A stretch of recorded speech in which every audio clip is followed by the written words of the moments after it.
Starting, and we are live. Hello, folks. Thank you for joining.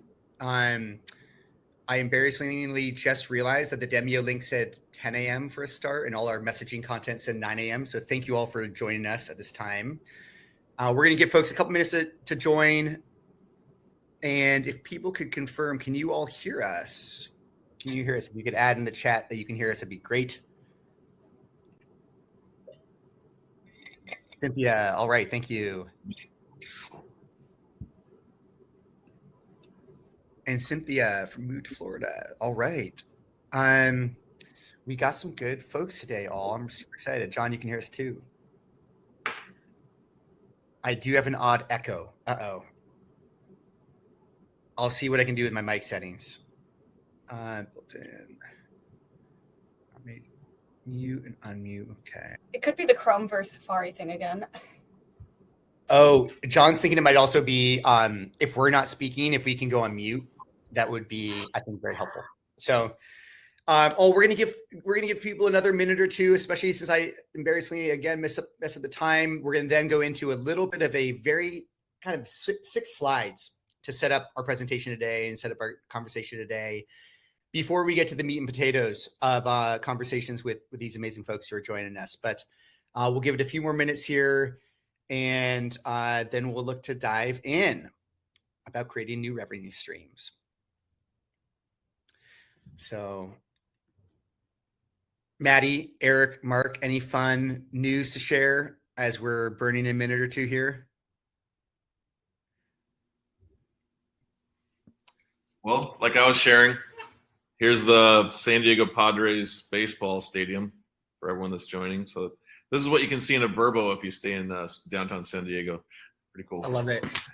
I think we're truly illustrating the short-term rental / flex living phenomenon here, because it appears that maybe only Maddie is in an office. But Maddie, are you actually in an office, or are you in a phone booth? Well, it's a phone booth within an office. They just have the best lighting in here. So. Amazing. Amazing. Terrible lighting. Work from home is work from anywhere is alive and well. Mark, where are you today? I'm in Hyde Park, Vermont, which is a town of like 450 people. Wow. Pretty close. I'm like 2 hours from Montreal. So I'm really embracing the work from anywhere. Actually, when we moved up to this house, we had to there hadn't been any like Wi-Fi, so we had to actually like get all that set up. But yeah, I've been up here for about a year and a half now. Amazing. Hyde Park, was it you said? Yeah, it's near Stowe for those. It depends on who. Sometimes I talk to people and they have to be like, Vermont is a state. It's like up in New England, but within it, Stowe is like a ski destination on the some of the best skiing on the East Coast. I think that's what it's known for. Well, if any of our guests today are from Hyde Park, please let us know. Oh my gosh, they can join live. Right here. Otherwise, okay, it's 9:05, so we're gonna dive in. I know we still it's a small crew today, but there will be a recording for anyone who does show up at 10. This is my embarrassment, but we're gonna dive into a quick introduction on what we're going to cover today, and then we'll get to the proper hellos. So let me just share my screen here for a second. And I think everyone should be able to see my screen now. So what we're talking about today is new revenue streams from existing listings, right? We called it kind of ancillary in some of our promotional materials as well, but really what we're trying to figure out is, for a lot of folks on this call, you own short-term rental portfolios or businesses. We want to help you understand more about how you can tap into some technologies and services that are helping people earn more from their guest stays. It's a really important part of what we're doing.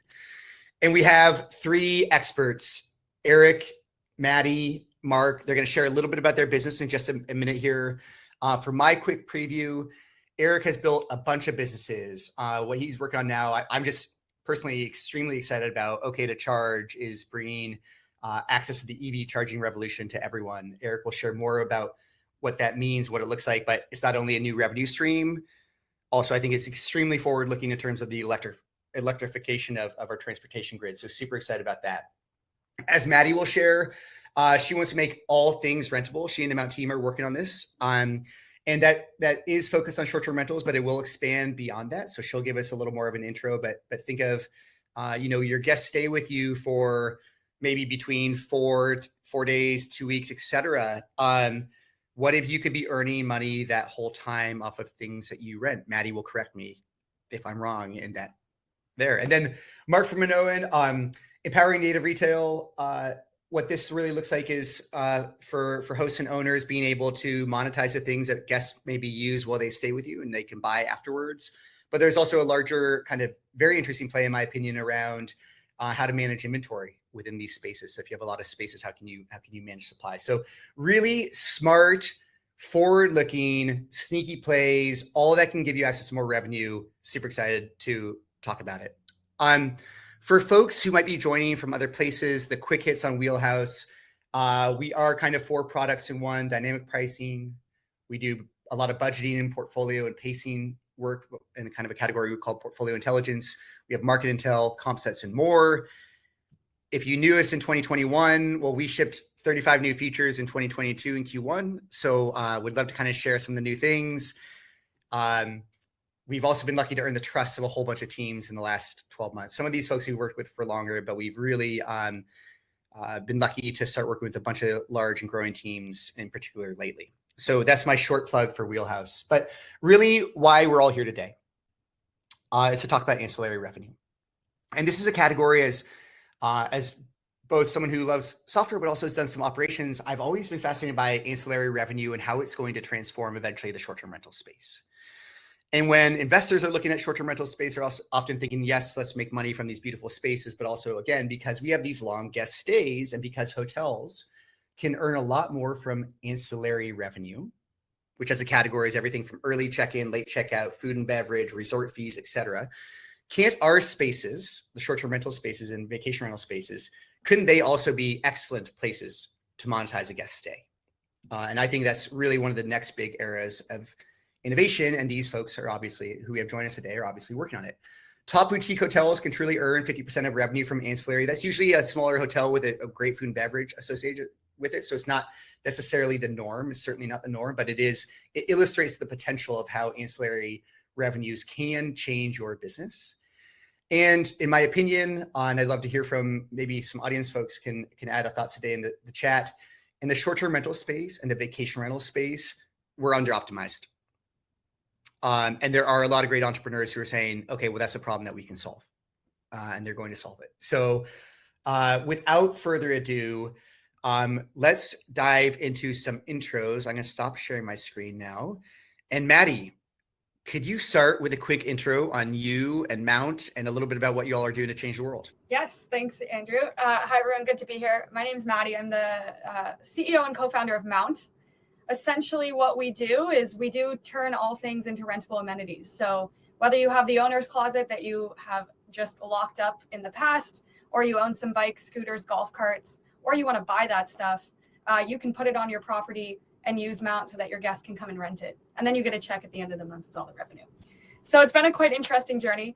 I've actually, for those of you who know me or don't, I started this when I was 12 years old. So we've made like 8 pivots. It did not look like this when I was 8 because I don't think Airbnb was even around back then. But that is the passion and everything I bring to this industry is I just want to see it change and on a path to create something larger. So excited to be here and talk all things upsells and capitalizing on your guests when they're at the property and how to do that. Love it. We'll come back to you in a second for more on all that. Mark, would you like to go second, please? Yeah, sure. I'm Mark. I'm the CEO and founder of Minoan. We're essentially an integrated procurement and retail platform for the hospitality industry. And so we work with 200 brands from Pottery Barn, West Elm, Article, Public Goods, Caraway, Blue Land. I mean, everything you'd need for your property. We've negotiated very steep discounts, and we have a procurement portal where hosts can sort of manage all the things they need to buy for their properties in one place, see tracking, when it'll be delivered, how much it costs, etc. And then we take those products you've purchased and we pipe them into a shoppable experience. Actually, I'll just show you. We set up these little things in properties so that if a guest sees something they really like at the property, if they're using the cookware, and they're like, this is incredible.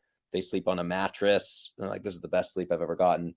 they can scan the code and go to a shoppable experience and buy the products that they've been using. We manage sort of all the unsexy parts of that, the operations, the routings, the customer service, and our hosts just sit back and collect commission checks based on what sells.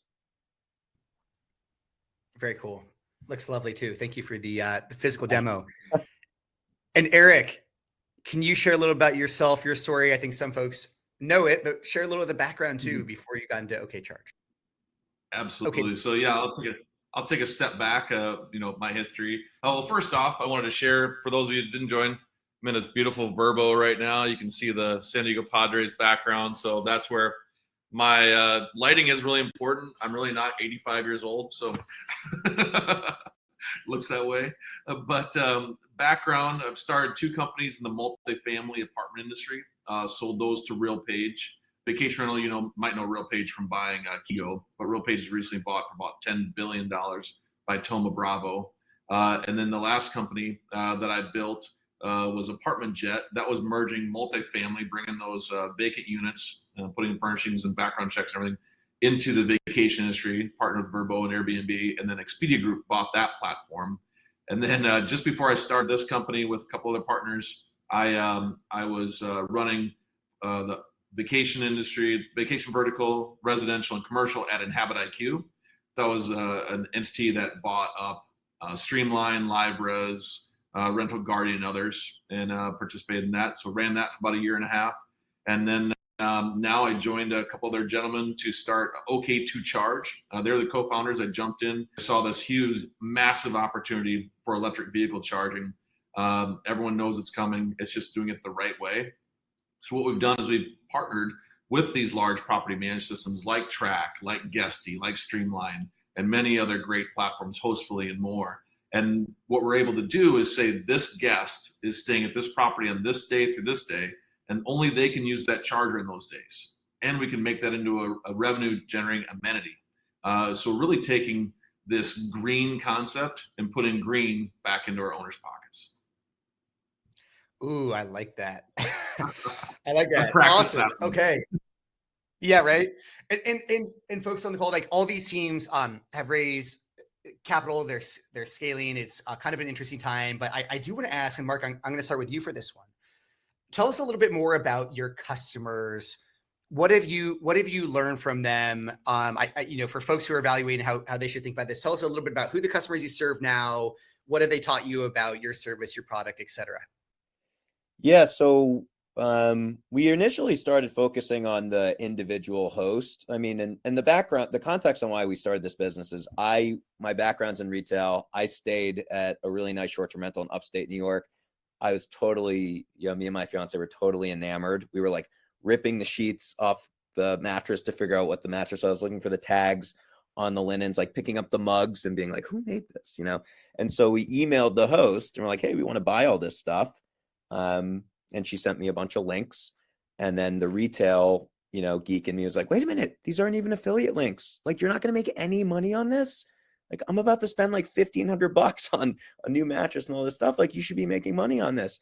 Brands spend billions of dollars on Facebook and Google to try and create moments like this, and sort of realize that there's so much value in the moments that happen between people and products in these spaces, and hosts aren't getting credit for it. And so we started with the shoppable side. As we were working on the shoppable sides, and we were like, hey, where did you buy your stuff so we can make it shoppable? We sort of realized that the upstream, the procurement and purchasing for these properties is complex, and there's a lot of moving pieces. I mean, we talked to a host for a 2-bedroom. They have a list of 180 items they have to buy to furnish it from scratch. And they're ordering those from 30 different places. This is from Wayfair, this is from Amazon, this is from Article, this is from Public Goods, this stuff is from OXO. And they're paying full retail, and it's not organized, and they're not keeping track of it. And so the biggest learning for me really was that hosts are spending a lot of time on these operational logistic elements that can be automated and that can be much easier to get under control, and paying too much, basically spending too much time and spending too much money on this stuff. And so that's why we really focus then on the upstream sort of, well, let's make it easier for people to save money and buy the stuff they need. And then we can pipe it into the shoppable experience so that they can make money when they create these moments of inspiration. Super well articulated. That's awesome. And I will circle back on something there too, but we're going to keep context building for folks. Maddie, take it away. Tell us a little bit more about the customers you serve today, what you've learned from them. Yeah, I would say we serve the individual owner right now as well. And I can talk in how we expanded into property managers, because I say it's quite a different customer base. But the way we started was we were placing electric scooters, electric bikes at properties and just kind of getting feedback from both the host and the traveler. And we're like, is this even a viable business opportunity? And as it turned out, we did it in locations that didn't have scooter programs, so not very urban. And they lacked transportation. The guests had a hard time getting rental cars because they're very expensive to rent right now, especially because of COVID. And it just opened up all these doors. But I think the really big thing we figured out was Mount didn't actually have to be the purchaser of these vehicles. A lot of hosts already have all this stuff. And that's the biggest thing we've heard from our customers is like, hey, I want to offer firewood. I mean, honestly, people get very creative. Someone was like, I have a podcast studio, and they just needed the software to be able to facilitate one payment, because right now I'd say the majority of people chase you down for your Venmo, or they ask for cash, or they use that weird Airbnb feature where they try and charge you more. Airbnb gets a piece of that. So there's just not that payment feature, and that's what we realized. And then I think the second biggest learning we had was a lot of people wanted to do this, but they were really afraid of risk. And obviously when you put a bike, a golf cart, something that moves on your property, that opens up a whole slew of liability. Like, what happens if someone hurts themselves and they're not even on your property? Your property insurance doesn't cover that. And so that's the one thing we really figured out. It was the biggest barrier to us getting pilots and betas. So we went out and built a custom policy. We worked with Airbnb's original people who built their insurance policy, and we now have a full-fledged custom insurance policy that covers anything you put on the Mount platform that we approve. It covers all liability when the person is using it. So if they hurt themselves on the bike off property, you're actually covered. So you don't have to go try and find that policy that doesn't exist. You wouldn't be able to get it. And we streamlined all of that through software. So I think those were some of the biggest learnings, and just honestly making it easier. I think operationally adding things to people's plate is a nightmare. So if you can streamline it via software, that always helps as well. I love it. I mean, it's amazing when we think about, you know, at the start of this presentation, we made the kind of proposition that ancillary is here, upsells are here, and it's arriving. You can hear how much work has actually gone into setting the foundation to make all of this possible.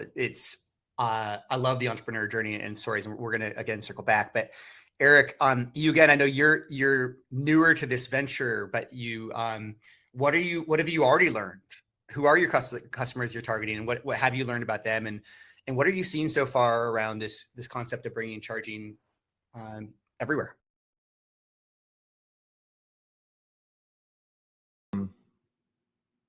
Microphone on now? All right, good. Yeah, you're on. You're on. Yeah, I think similar to what Maddie said, the biggest thing is continue to realize it has to be the easy button. These property managers, property owners have so much work on their plate. The last thing we can do is add something else. So really a learning experience is we start off being a little bit more separate from the property management systems and having really more of a standalone charger where you'd scan a QR code and pay via credit card. But very quickly we learned we needed to have that integration with the property management system, because we needed to know who the guests were staying, which ones we could communicate them in advance. People wanted to show up at the property and already pay for their charging situation. They didn't want to show up and dropping off the kids. You got your arms full of, I don't know, pool noodles or whatever else you've got going on. And you want to just pull up and start charging your electric car because you got to run off and do your next thing. So I think that was, not really a lesson learned, but a reminder of something we learned in the past is that easy button. The other thing is that we thought it would be kind of a combination of people that were altruistic and uber green and, something that just trying to do the right thing. But it's also, there's actually a major revenue opportunity here, and not exactly ancillary, but an ADR uplift. We talked to Brooke over at Venturi. He was telling us about how him personally, because he had an EV charger, wanted the okay to charge in his property, he was able to get a $4,000 stay. And the person said, I'm staying here because you have a charger.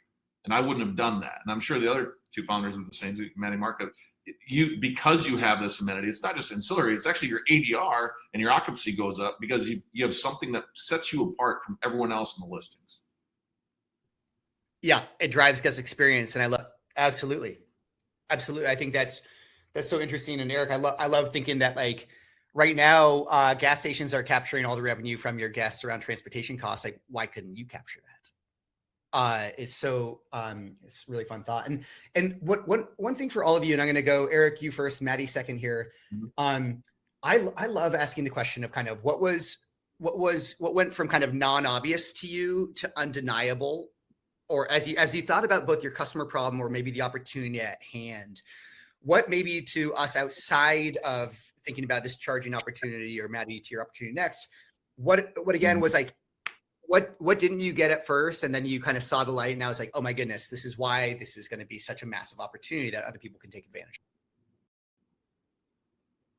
of. Right. I think it was back to that ADR uplift. I think initially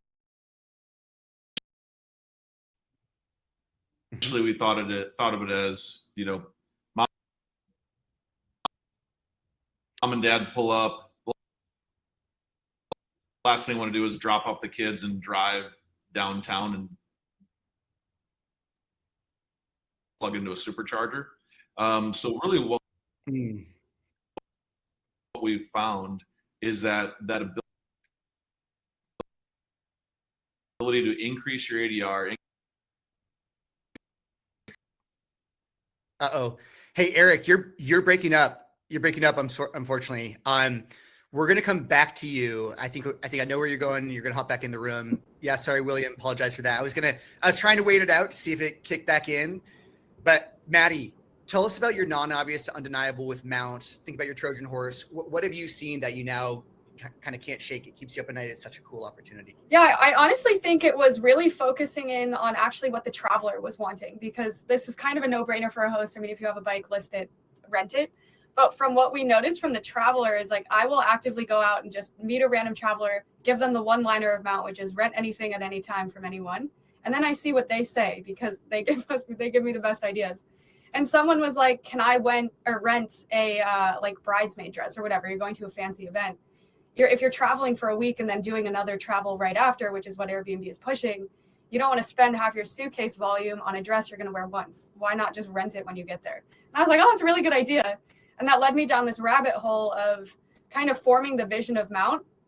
And it's really, can we influence the next generation of travelers? So like these Gen Zers, can we influence them to just travel with a backpack, travel as light as possible, and then rent everything they possibly need in destination, but from the locals? So it's really connecting the traveler to the local community, pushing that and getting these big conglomerates out of the way, and bringing travel back to kind of its roots of culture. And that's kind of why people love to travel. So that was kind of the non-obvious one that I was like, wow, I just got to keep saying it because people come up with the coolest things. Yeah, I love that. And it's a little, Maddie, do you see a little bit like kind of in the multifamily space, it's obviously become important to add a gym or a pool or a dog park in some cases.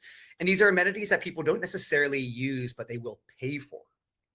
It's like access, kind of the opportunity cost, or knowing that you have access to something is valuable to folks in some way. Do you like, how else do you think about leveraging Mount as a merchandising opportunity, or kind of as a way to drive more people to book a place? Because it sounds like that might be happening. Yeah, I definitely think it is. I mean, we've been really trying to push our hosts and property managers, owners, to really update their listing with what they offer. And then it says powered by Mount. And so we're really trying to enforce that traveler to go actively seek out the properties that they know are powered by Mount, because you know you're getting an elevated experience. So that's really what we're trying to push forward. And then what I'd like to do eventually, I don't really have this in my power right now, is to create that amenity fee on a booking platform where it's like, all right, it's just charged in your fees. It's $70. The property manager host is always getting that because you can't really opt out for it. But then the likelihood of you using the amenities, even if it's not as high, they've already made the amenity or the money. So it's not a big deal. So that's where I need the power to be able to do that and basically create this amenity fee that hotels already make you pay for. And you might not use the pool, but you're paying for the amenity fee. So I think that could be interesting. Love it. Mark, to you, non-obvious to undeniable, something you've learned that has made you realize your opportunities may be bigger than you initially realized. I think it's similar to what Maddie and Eric said around the impact of your amenities on ADR. And so the way we started, our whole belief is like the moments between people and products in these spaces are incredibly valuable. And so if you believe that, then it's like, well, then these hosts should be making money when they create moments of inspiration and people buy stuff. That's the shoppable side. And they're no longer customers of these brands. Like, you're not a customer of Crate and Barrel for them to make money off of. You're actually a marketing partner. You're a way that Crate and Barrel can get their product in front of new people. That has a different economic relationship. So you should be paying way less on the stuff you're buying to put in your space. Those were sort of things that we had already thought about. But the impact of what products you put in your space on the ADR has been a really interesting learning. And as an example, we just formed a partnership with a company called 8 Sleep. For those of you who are unfamiliar, 8 Sleep makes these temperature control. It's like pretty crazy. It's a mattress cover you put over your mattress, and you can control the surface temperature of the bed. So you can be like, I want to sleep at 70 degrees, and the temperature of the mattress stays at 70. It's actually pretty incredible for those of you who haven't tried it. You don't realize how important the temperature is in facilitating a good night's sleep until you sleep on one of these things. Anyways, we work with, we worked with a property manager group that has a bunch of units. They have 2 identical units that are like right next to each other. One, they put the 8 Sleep mattress pod in. The other, they didn't. The one they put the 8 Sleep mattress pod in, they charge $35 more, and they advertise it as an amenity. And the occupancy is virtually the same. So they make $35 more a night on this one with the pod. The pod, it's pricey. I mean, even with our discount, it's still pricey. It's a pretty exceptional piece of technology. But the pod's like $800. And so if you're charging $35 more a night because of this amenity, it effectively pays for itself in like 6 weeks to 2 months. And then after that, it's just net profitable. It's contributing to your net profit margin. And so that's one example, but it gets us really thinking about like, well, what is a Dyson hairdryer worth? Does that mean you can charge a little bit more a night? Or what about bringing in a treadmill? Or what about, and Airbnb has done this analysis in like key markets where it's like, what's a hot tub worth? Or what's like a tennis court worth? But no one's really done this at the individual amenity level. And Andrew, I know this is something we've talked about because I'm really interested on your side, the pricing side, where I'm like, well, I want to complete this side of the equation. Like, what is the impact of certain amenities on ADR? And the learning is that it really can create this flywheel where you invest in nicer amenities, you're able to charge more, you're generating more cash because you have a nicer experience. Guests start buying stuff that they really like, which contributes more cash. And it just allows you have this sort of advantage price position where you can get nicer stuff, pay less for it, charge more, and offer a really differentiated experience. And so that's been the thing that I often think about. And I'm like, man, we haven't been able to statistically do statistical significant analyses there, but I think about it all the time. Well, I think about merchandising all the time. I think I say often that our customers are in the business of selling 24 photos. Yeah. And those photos, yes, they could be your porch, pool, patio, Wi-Fi. They could also be the various amenities that are either rentable or buyable within your space.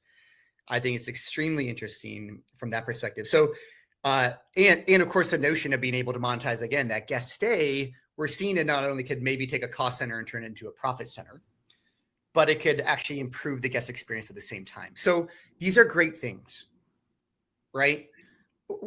Let's talk about barriers to entry. Why isn't everyone doing this today?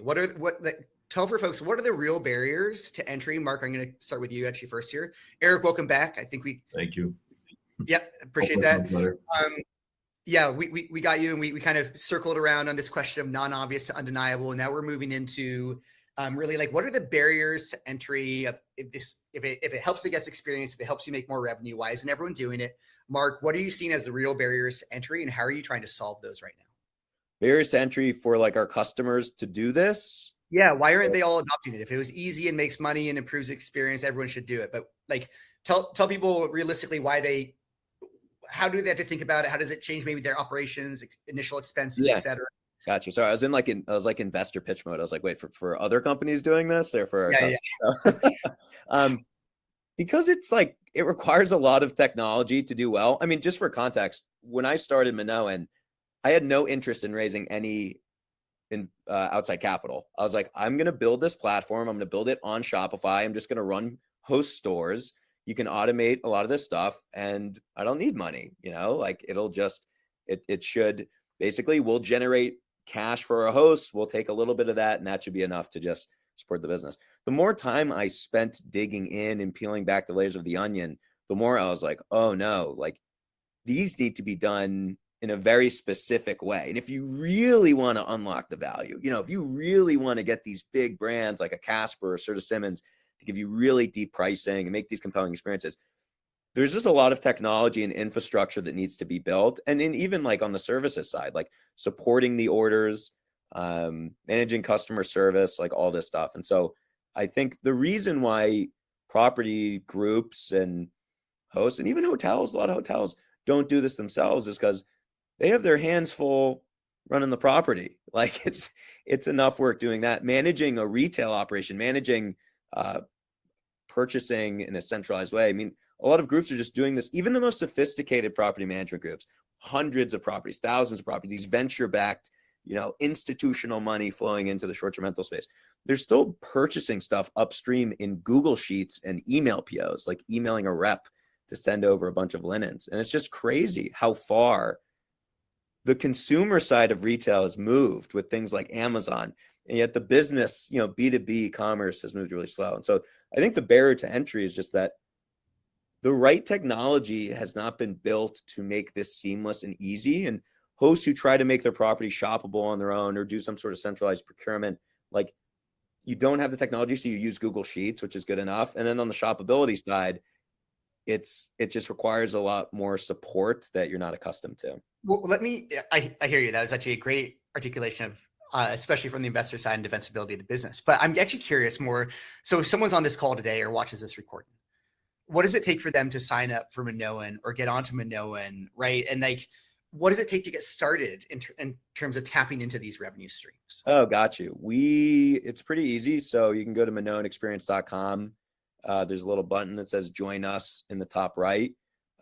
You can apply. I mean, we work with a very specific type of property now to start. So we're really looking for these folks who are investing in euphoric experiences. It's like less of a heads in bed strategy and more of like really delivering a hospitality experience. But you can apply. It's free to join. If you get approved, you get access to all the brands and the shoppability platform. So it's pretty easy to get set up with us, I guess.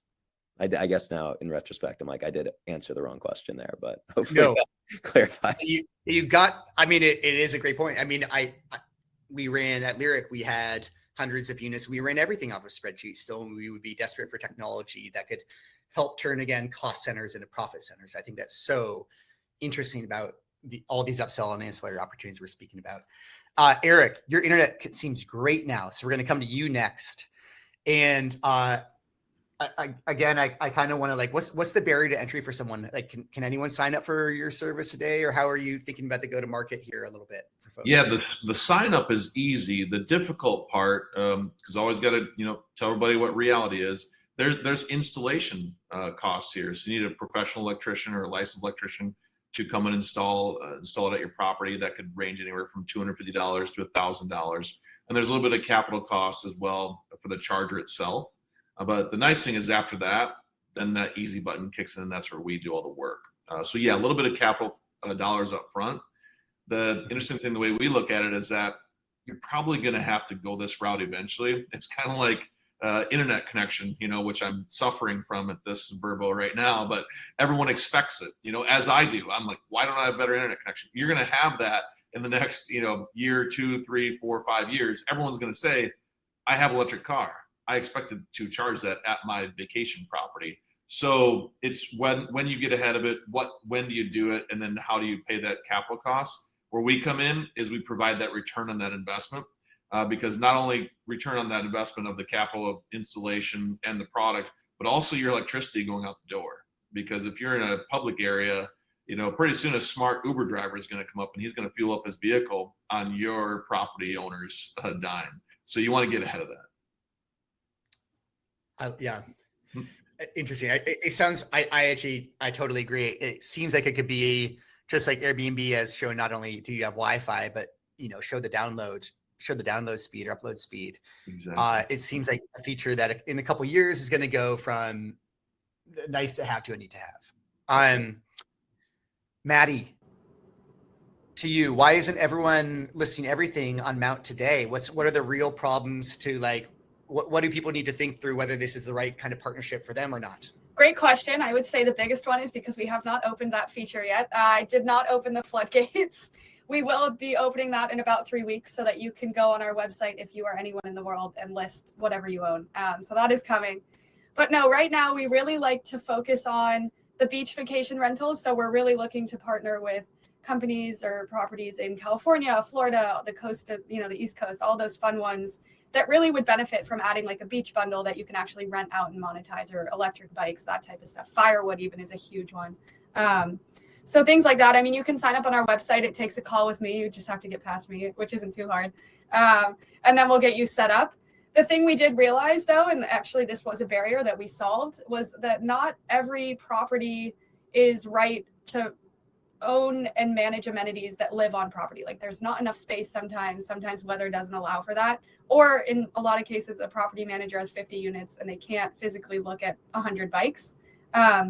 What we stood up is we call it a co-host program. We actually bring you in a professionally managed amenity, company, and they will supply the bikes. You have no CapEx or whatever you want. They'll run monthly maintenance, and they'll run the entire program for you, whether you want it to be delivered to your guests and they're pre-booking it, whether you want it to live on your property. So excited about that. It's pretty new, but it is fun to talk about. Yeah. Always. Y'all moving fast. I love it. Okay. Here's my last one. So we're aiming to go kind of 9:45 today. If people do have questions, they can put them in the chat. I know we have people showcasing on kind of sharing some really cool businesses today. So I don't want to be the only one who gets to ask these people questions. But my question for you, I really want to understand about kind of I want to think through the lens of your best customer, or the person who you think is starting to really get it and use your service to the best of the abilities. Maddie, you already kind of threw out some interesting ideas of what people are kind of figuring out to rent everything, or kind of what to monetize, right? Firewood, etc. How are your best customers starting to leverage your service or think about your service, and what can other people learn from those best customers? Maddie, let's go right back to you. Yeah, I'd say one of our best customers is out in Florida. She had a whole closet. So it's like, I want to say it's an 8-bedroom. So she had a whole closet outside that had beach equipment, boogie boards, umbrellas, coolers, the whole works. She had no idea how to manage any of it. So she kind of just left it there, and she didn't advertise it because she didn't want it to get lost and then the next guest show up and it not be there, because that would look very bad. And she had no way to monetize it. So we basically bundled it, which is what I just called a beach bundle, onboarded the whole thing as a rentable amenity. And now she can actually track it. She can see photos of the guests returning it. She makes like $100 every rental for the day, whatever it may be. And just has really great transparency into the whole process. So she actually lives in like Oklahoma or something. So she has no idea what's happening at the property, but now she can manage all these amenities remotely just simply through adding Mount software. So that was a cool one to see. Love it. If you can turn your closet into $100, I think that's always a good sign. Mark, same to you. How are the best teams starting to leverage what you built? Yeah, I think it's maybe a little bit of a boring answer, but they're just using us. They've set up programs and they're ordering everything for their property through Minoan, from like the sponges and dish soap and like the less fun stuff to, a throw pillow gets trashed or you need to replace outdoor furniture. And so they're ordering everything through Minoan. And so we're saving them a lot of money. But then also we're piping like 100 shoppable items into their property. And what they do is they do a really good job of integrating the shoppable experience. Like, we're big on being present, but not overwhelming. We don't want to NASCAR the space. We don't want price tags hanging everywhere. We just want one sort of centralized touch point where it's like, hey, if you see something you like, scan here to learn more. And so they do a good job of presenting that in a thoughtful way. of communicating to guests in a way that sort of, again, is present but not overwhelming. Like before the stay, hey, we put a lot of thought into the design of our property. If you want a sneak peek of the amenities that are going to be waiting for you, click here and it'll take them to the Shopwell site. And then even after the stay, saying, hey, if you loved us or missing us already, you can take a piece of Villa Curo home with you. Click here to scan and shop the site. And so they're just winning on both sides. Like they're saving a ton of money on the stuff they're buying, and they're earning commissions because they have such a breadth of products in the property. And so I think that there's a few groups that have really nailed that, and they've just totally transformed the economics of FF&E or OS&E or sort of procurement for their space. Yeah. It sounds like they're further down the road of A, solving an operational challenge, but B, starting to make money in a new way. So cool.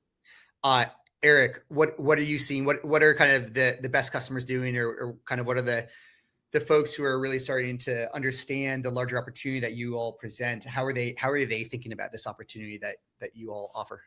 Yeah, I'll address Cynthia's question along with your question, which is, so larger complexes and HOAs, they're greatly benefiting because of our software solution allows you to have multiple layers of configuration. So we can charge somebody by the hour, by the kilowatt hour. And we can also say, if it's a guest of your resort or HOA, we can charge 20 cents per kilowatt hour. If it's a non-guest, they can pay 40 cents a kilowatt hour. So we can ratchet that up and down because it's all software based. We have that full transparency, and we integrate with your property management system. So you have the ability to do things that are never been done before and are not able to be done by somebody, like a Blink or EVgo or somebody that's these massive, conglomerates that don't understand vacation.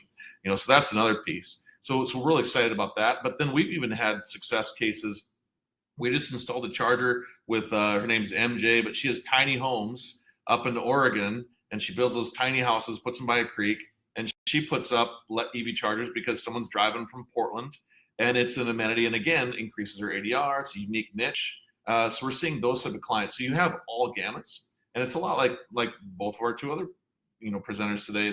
It's unique value proposition, but it returns over and over because it improves the experience for the guest, improves the experience for the owner, and then the property manager, it's the easy button for them. So it hits all cylinders.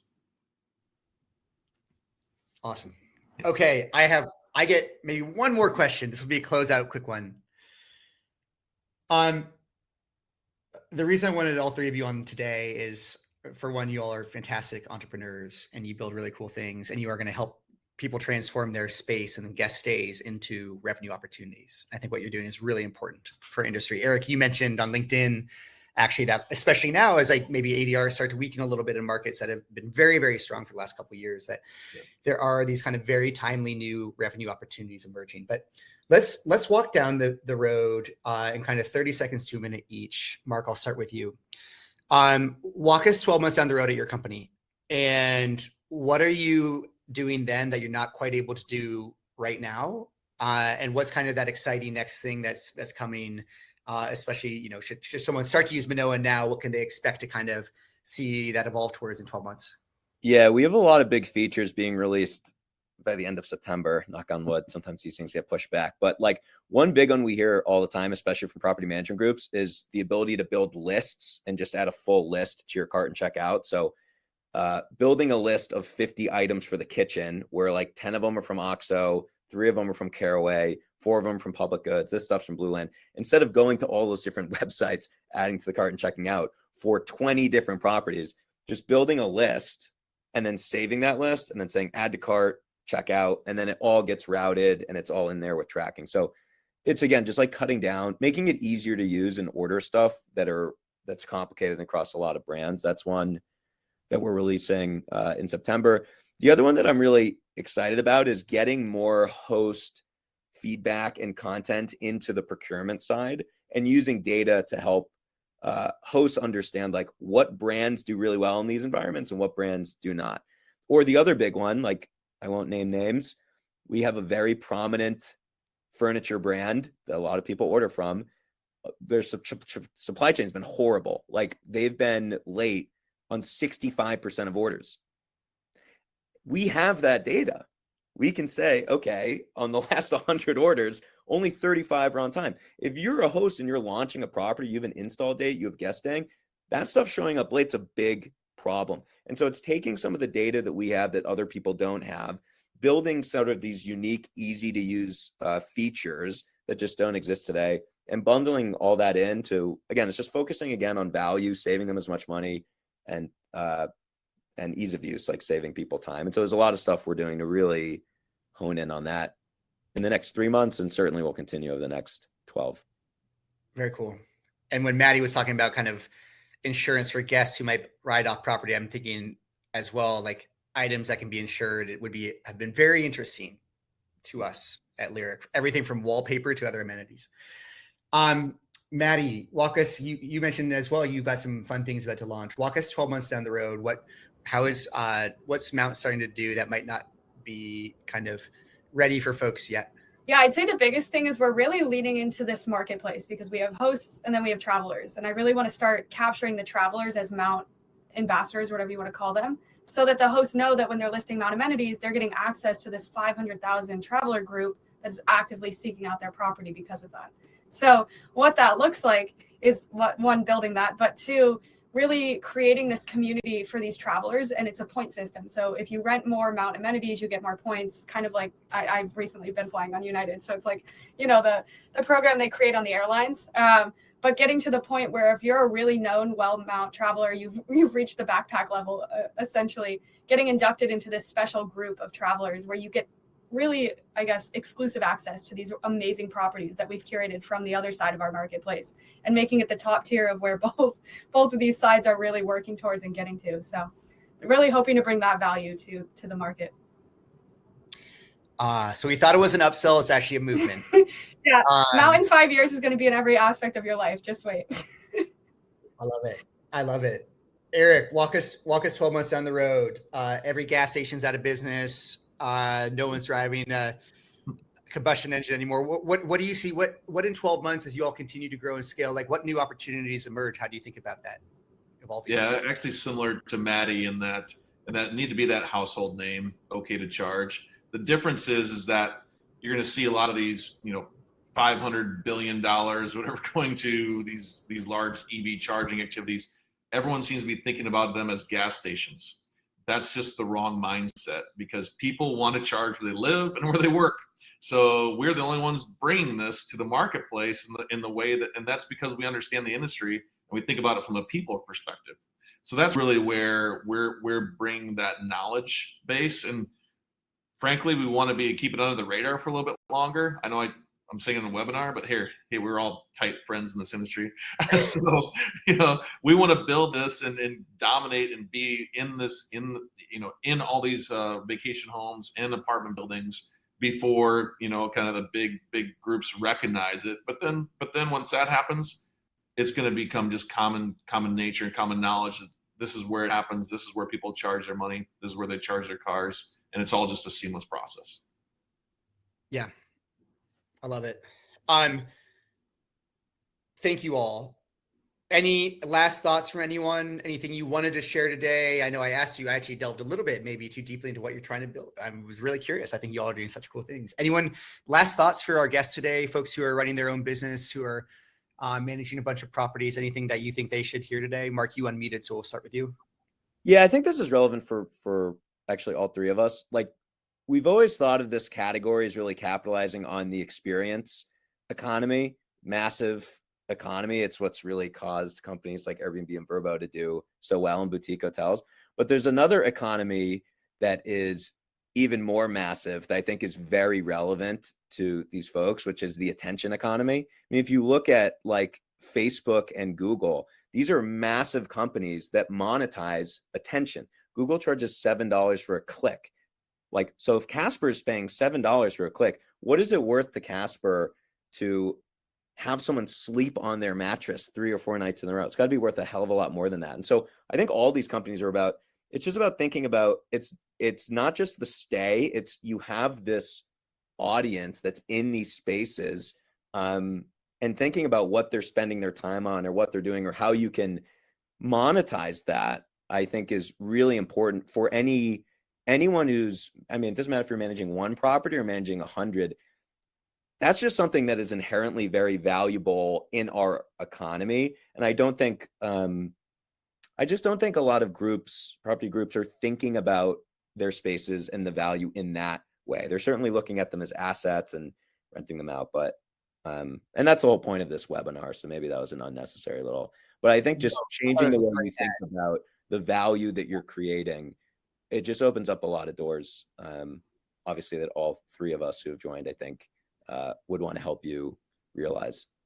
I think that's a very good framing, and I really appreciate that, because I do think there is the experience aspect of it, monetizing the guest stay, but it is that attention economy illustrates again, like, everyone who listens to this, you have an asset, and these folks are helping you monetize it better. You might not be utilizing everything you have, basically. Mm-hmm. Maddie, anything else? Eric, anything else that you want to quickly add?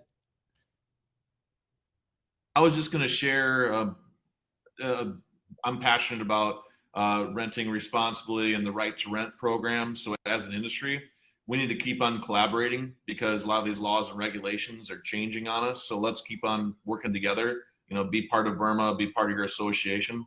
So nothing to do with, our businesses, but I think just as a group, because this industry, we started out small, whether we like it or not, this Airbnb word has somehow taken hold of who we are, and we need to wrestle that back and become vacation rental, professional vacation rental managers. And that's up to each of us, whether it's on this call or in the audience. Yep. I love it. And I do think, Eric, maybe you agree with this, that what we're seeing here on display on this webinar are people who help improve and professionalize and make better and better guest experiences, so people can be, their businesses can thrive, and they can be those responsible participants within the community. Sure. Because our long-term success is all is collective. Absolutely. Okay, Maddie, I think you passed on the opportunity to say anything more, but thank you so much. Everyone, we'll wrap it here. Thank you all for joining us today. We will share out this video afterwards. Maddie, Mark, Eric, thank you for sharing your wisdom today. Look forward to talking more soon. Okay. Thank you. Yeah. Thanks for having us. Be well all. Bye.